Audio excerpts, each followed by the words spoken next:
आज 13 जुलाई 2026 है। दिन है मंडे का और मेरा नाम है प्रदीप शुक्ला। यह वीडियो सिर्फ एजुकेशनल पर्पज है। ना मैं कोई भी स्टॉक खरीदने की सलाह देता हूँ और ना ही बेचने की। आप जिस भी कंपनी के शेयर को खरीदना, खुद रिसर्च करना, एनालाइज करना, अपने फाइनेंशियल एडवाइजर की राय लेना, तब जाकर ये अपने पैसे को किसी भी कंपनी पे इन्वेस्ट करना।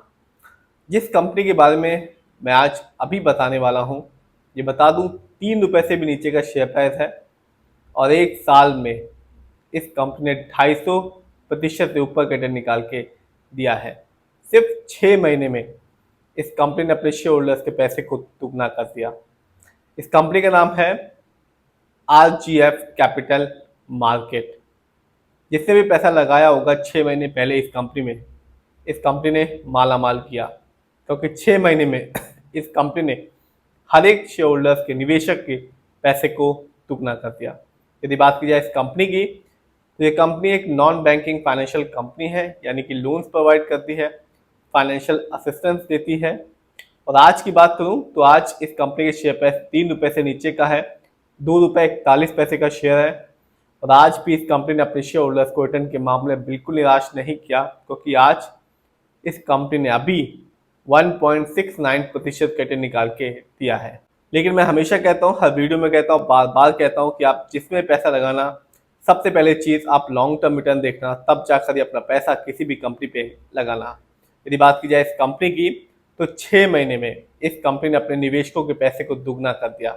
जिससे भी 1 लाख रुपए लगाए 6 महीने पहले, कंपनी ने 1 लाख को बना दिया 2 लाख रुपए, क्योंकि इस कंपनी ने सिर्फ 6 महीने में 133% का रिटर्न निकाल के दिया, 133% का रिटर्न निकाल के दिया सिर्फ 6 महीने में। यानी आज से ठीक 6 महीने पहले इस कंपनी का जो शेयर प्राइस था वो था 1 रुपये 3 पैसे का, जो आज के दिन है 2 रुपये 41 पैसे का। कमाल का रिटर्न निकाल के दिया सिर्फ और सिर्फ 6 महीने में। लेकिन 1 साल में कह सकते हैं कि इस कंपनी ने अपने शेयर होल्डर्स को माला माल कर दिया, क्योंकि 1 साल में इस कंपनी का जो रिटर्न था वो रहा 276% का। यानी आज से ठीक 1 साल पहले इस कंपनी के शेयर प्राइस था 60 पैसे के भी नीचे का, 59 पैसे का शेयर प्राइस मिल रहा था, जो आज के दिन मिल रहा है 2 रुपये 41 पैसे का। आज भी महंगा नहीं है, आज भी ये पेनी स्टॉक ही है, 3 रुपये के नीचे का ही है, और 1 साल पहले 60 पैसे का था। तो जिससे भी 1 साल पहले इस कंपनी पैसा लगाया होगा, शेयर की एक अच्छी खासी क्वांटिटी ली होगी, उसे इस कंपनी ने 1 साल के बाद एक अच्छा खासा बेनिफिट निकाल के दिया है। यदि मैं बात करूं और देखूं लॉन्ग टर्म को, यानी कि 5 साल को, तो 5 साल में भी इस कंपनी ने अपने शेयर होल्डर्स को रिटर्न के मामले में बिल्कुल निराश नहीं किया, क्योंकि 5 साल में इस कंपनी ने 143% का रिटर्न निकाल के दिया। यानी आज से ठीक 5 साल पहले इस कंपनी के शेयर प्राइस था 91 पैसे का, जो आज के दिन है 2 रुपये 41 पैसे का। तो इस कंपनी के रिटर्न को देख के साफ पता चलता है कंपनी कंटिन्यू अपने शेयर होल्डर्स को रिटर्न पे रिटर्न दे रही है, चाहे वो 6 महीने हो, चाहे वो 1 साल हो, चाहे वो 5 साल हो। देखते हैं इस कंपनी के फंडामेंटल्स को। तो जो कंपनी का मार्केट कैप है वो है 36 करोड़ का। ये स्मॉल कैप की कंपनी है, क्योंकि मार्केट कैप 5,000 करोड़ के नीचे का है। और स्मॉल कैप की कंपनियां ऐसा ही होती हैं, जब रिटर्न देती हैं तो छप्पड़ फाड़ के देती हैं। इन कंपनियों में रिस्क ज़्यादा होता है, नुकसान होने की भी पॉसिबिलिटी ज़्यादा होती है। पीबी रेशियो इस कंपनी का पीबी रेशियो 2.56। वैसे शेयर मार्केट में एक अच्छा पीबी रेशियो कहलाता है 1 और 3। ये सब कुछ डिपेंड करता है कंपनी की ग्रोथ पर। यदि कंपनी का पीबी रेशियो कम है तो शेयर सस्ता है, लेकिन कंपनी की जो स्थिति है वो वैसी नहीं है जैसी एक शेयर होल्डर्स को परफेक्ट चाहिए होती है। यदि पीबी रेशियो 3 से ज़्यादा है तो साफ बताता है कि जो कंपनी के शेयर है वो महंगा है, और निवेशकों को कंपनी से फ्यूचर में बहुत ज़्यादा उम्मीदें हैं। इस कंपनी का जो इंडस्ट्री पी है वो है 24.47 का। शेयर मार्केट में एक अच्छा इंडस्ट्री पी कहलाता है 20 से लेकर 25 के बीच में। ये बताता है जो कंपनी के स्टॉक है मार्केट में कैसा परफॉर्म कर रहा है, क्या वो बहुत ज़्यादा महंगा तो नहीं है, क्या बहुत ज़्यादा सस्ता तो नहीं होगा कंपनी के शेयर स्टॉक मार्केट में। डेब्ट टू इक्विटी नहीं है, यानी कि इस कंपनी पर किसी भी तरह का कोई लोन कर्ज नहीं है।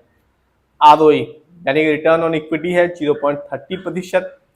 शेयर मार्केट में एक अच्छा आरओई कहलाता है 15% से लेकर 20% के बीच में। मेरा मानना है कि आप जब भी किसी कंपनी के फंडामेंटल्स को देखें तो आरओई जरूर चेक करें, क्योंकि बताता है कंपनी कैसे आपके पैसे को इस्तेमाल कर रही है। यदि कंपनी का आरओई हाई होता है या पॉजिटिव होता है तो साफ बताएगा कंपनी आपके पैसे को सही से इस्तेमाल करे, जिससे आगे चल के फ्यूचर में कंपनी आपको एक अच्छा खासा रिटर्न दे पाएगी। यदि कंपनी का आरओई कम होता है या नेगेटिव होता है तो साफ बताता है कंपनी आपके पैसे को सही से इस्तेमाल नहीं कर पा रही, जिससे जो रिटर्न पानी की पॉसिबिलिटीज होती है लॉन्ग टर्म में वो बहुत ही कम हो जाती है। इस कंपनी का ईपीएस है, इस कंपनी का ईपीएस है ही नहीं, 0.00 है। वैसे शेयर मार्केट में एक अच्छा ईपीएस कहलाता है 80 से ज़्यादा का। ये बताता है कि कंपनी ने लास्ट 12 महीने में कितना कमाया, और इस कंपनी के ईपीएस को देख कर लगता है कंपनी ने कुछ भी नहीं कमाया। डिविडेंड यील्ड भी नहीं है। वैसे शेयर मार्केट में एक अच्छा डिविडेंड यील्ड कहलाता है 2% से लेकर 6% के बीच में, और जो पेनी स्टॉक होते हैं उनका फंडामेंटल ऐसा ही कुछ होता है। बुक वैल्यू इस कंपनी का बुक वैल्यू है 0.92 और कंपनी का फेस वैल्यू है 1।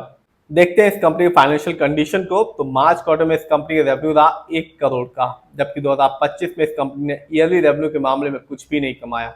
प्रॉफिट मार्च क्वार्टर में इस कंपनी का प्रॉफिट था 0 करोड़, जबकि 2025 में इस कंपनी का ईयरली प्रॉफिट रहा 0 करोड़।